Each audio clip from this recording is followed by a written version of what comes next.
Good morning from the Evening Standard newsroom in London. I'm Tanya Snuggs. Boris Johnson's facing pressure to change his pandemic strategy for England after Wales confirmed fully vaccinated adults will not have to isolate from the 7th of August.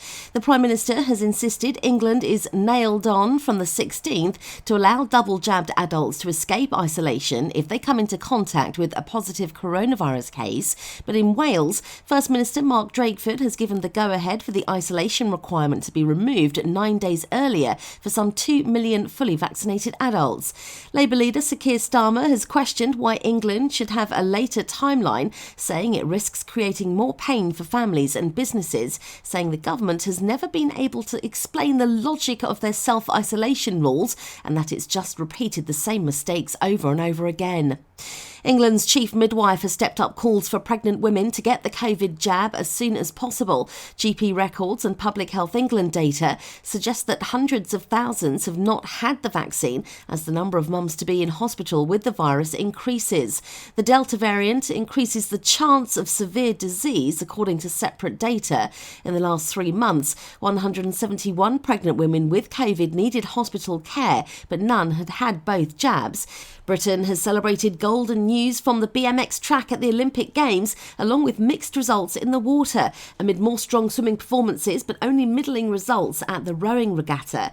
Beth Shriver triumphed in women's BMX racing, with the 22-year-old former junior world champion from Leytonstone holding off a late charge from defending champion Mariana Pageant of Colombia down the final straight.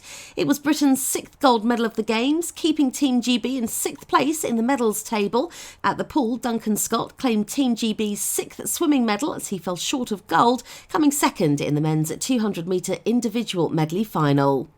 The UK is facing high winds and storms, with a Met Office warning it will get worse before it gets better as newly named storm Evert gathers pace. Winds of up to 70 miles per hour are expected to lash the southwest, with coastal gales and rain set to affect parts of the country. The storm will move across parts of the UK, giving a wet and windy start to Friday for the southern and central regions.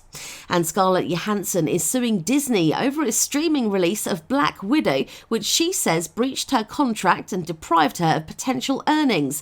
In a lawsuit filed in Los Angeles Superior Court, the actress and executive producer of the film said her contract guaranteed an exclusive theatrical release.